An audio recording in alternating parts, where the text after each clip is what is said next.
defends suspended MPA MD, accuses Ameachi of witch hunt. Arewa youths under the umbrella of Concerned Northern Forum have said that the North would defend the embattled managing director of Nigeria Airport Authority, Hadiza Bala Usman, saying her suspension was a deliberate case of witch hunt, blackmail, and bullying. At a press conference held at Arewa House, Kaduna yesterday, the group faulted the investigative panel set up by the Minister of Transportation, Rotimi Amechi, alleging that it was meant to disparage and victimize her because of her refusal to allow the minister unfettered access to the purse of the MPA, with which he hopes to assemble the financial war chest to fund his deliberate bid to contest for the presidency of Nigeria in 2023. The chairman of the CNF, Alhaji Mohammed Saliu Danlami, said, "We have noted the grand plan of a witch hunt by the minister against Hajiya Hadiza Bala Usman in the manner with which he has moved from one purported offence to the other, all in a desperate rage to tarnish her image." According to him, Amechi had initially commenced with a spurious allegation of non-remittance of money to the coffers of government, which meant a brick wall, as the managing director had made the remittances. Danlami added, having failed on the line of offence, Amechi then moved and developed a far-fetched TOR for the panel to conduct all manners of inquiry across administrative procedures, communications channels, and procurement. We have followed every detail of this unfortunate development and wish to unequivocally state that we regard Hadiza Bala Usman's suspension without following due process not only as an assault on women, inclusiveness, and governance, but also as an attack on northern Nigeria and a well-orchestrated attempt by Amechi to embarrass the government of President Buhari for rewarding the uncommon character, competence, and capacity with which Hadiza Bala Usman discharged her duties to Nigeria by recently renewing her appointment as the head of the MPA for another 5 years. Danlami further explained that at the time Hadiza Bala Usman was first appointed to head the MPA in 2016, the agency was a cesspool of corruption and had become incapable of adding value to the federal government to the level expected of an entity that is the gateway to the Nigerian economy. Hadiza Bala Usman immediately set out to reposition the MPA for greater operational efficiency and revenue generation by blocking all avenues of corruption that hitherto undermined the agency. In a bid to achieve this noble objective, she unavoidably stepped on the toes of very powerful political figures with vested interest in the running of the MPA.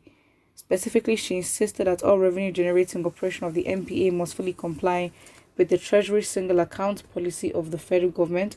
This meant that all companies who had been operating with impunity in handling monies belonging to Nigeria were called to order, and that concession agreements skewed against national interest were reviewed.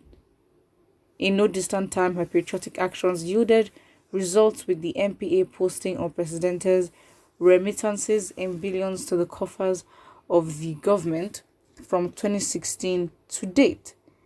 We at the Concerned Northern Forum felt very proud of the giant strides Hadiza Bala Usman, especially when we read in the news how global bodies such as the International Maritime Organization and the International Association for Ports and Harbors, amongst others, in recognition of her strides at the MPA, appointed her to strategic aspects of the operations. He said.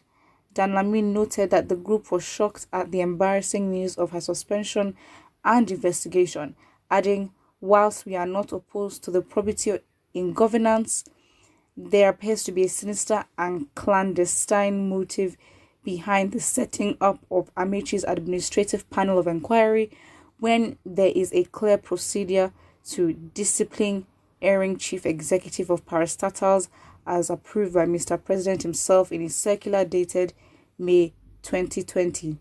It is evident that he has set up this kangaroo panel of inquiry to do his bidding, in which does a complainant become the judge and jury over a case. Furthermore, we are curious to ask why only Amazon Hadiza Bala Usman was asked to step aside in an organization whose decision making is carried out by an executive management composed of a managing director and 3 executive directors. Could she have single-handedly carried out all of the allegations for which she had been suspended? Why then was she singled out for embarrassment and reputational damage? These are questions Rotimi Ameachi must answer, he added. So yeah, this is basically the news. So again, it's not even like as if we can trust these circles. Again, we as Nigerians, we don't know the inner workings of the circles. What we know for sure is that it is corrupt. So again, I never even knew that there was a Arewa youth subsection that was called the Concerned Northern Forum, which honestly at this point it gives excuses to just make forums anyhow. But yeah, so they defend the MD because there's an accusation that, well, it's accusation on both ways basically. But then again, it's just like, what connections does the actual MD have? And are those connections powerful than Ameachi for this to stop? And also, Ameachi is just his actions show, again, allegedly, it's not confirmed, but the witch hunt thing, I can see how, but it can be far-fetched. However, it just shows how if you want to get to the top, you have to manipulate people, even in your circle of manipulation already, to get what you want and give you access to funds. And again, you turn against them. So again, it's not even like a thing of, okay, fine, they work together, but we just know that they will all turn on each other at the end of the day. Again, it's not even a safe, trusted space where you can be like, let me grow, let me, have connections, let me have, there's no one loyal in this political game.